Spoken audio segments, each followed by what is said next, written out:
don't know why you don't have a vote, Bob. I mean, that to me seems silly. That you watched as much baseball as anybody. You call the games. You're around the game.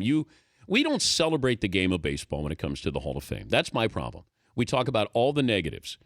We celebrate every other Hall of Fame, but we don't celebrate baseball. And I think you have these writers, and there's too many. And I think if you have a cross-section, if you want to have a small committee of former players who are involved in it, and you have broadcasters, you have people who love and appreciate and know the game. Sabermetrics has certainly made its way into the game.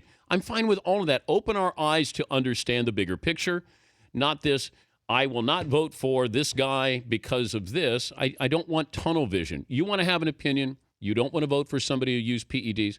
Fine. That's your prerogative with your ballot. But I think that I'm not blaming the Hall of Fame. Yeah. I'm blaming the baseball writers of America who have created this divide here, and that's my biggest issue with all of this. Well, two things. I still think, with all respect to football, basketball, and hockey, I still think that for American sports fans, the Baseball Hall of Fame is the one that resonates the most. It's the one that generates the most debate. And the reason we hear more negatives in current years or recent years about baseball is because the steroid issue affects that more than other sports because you have more statistics and you have generational comparisons. So that's going to go on for a while. But the other point I'd like to make is this. It seems to me that for a lot of people, when it comes to steroids, it's all or nothing. Yeah. Yep. It's all or nothing.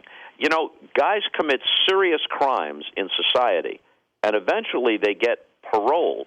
And so I don't understand if someone says, you know, I think after all this time and after all this punishment and all this humiliation and all this damage to his life, that you could put Pete Rose on the Hall of Fame ballot but still have him banned from having a job in baseball? Yes. How does that indicate that somehow you're saying that gambling on baseball is not a serious offense?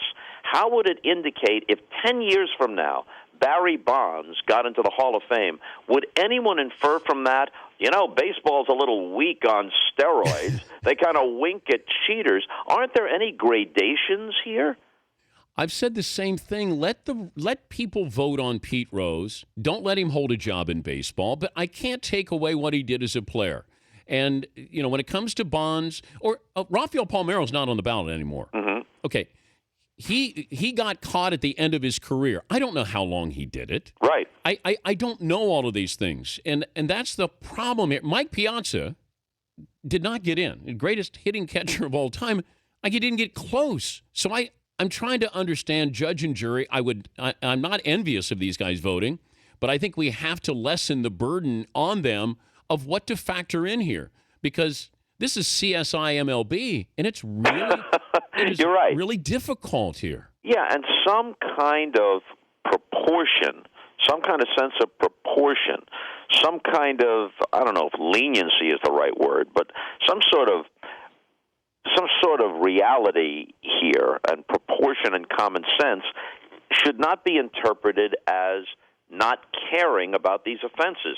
It's a serious offense to have cheated the game, cheated your fellow competitors, cheated the rule book by using PEDs.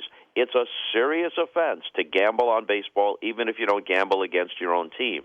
But there are other serious offenses for which ultimately there is some leniency or second chance after a lengthy and significant penalty has been served. And I don't think that the foundations of the Hall of Fame or the foundations of the game of baseball would be shaken to their core if we made that distinction. Yes, because it's about the history of the game, understanding the history, what Pete Rose did, what he meant to the game, what he got punished for is part of the game. It's a museum. So I'm with you on that.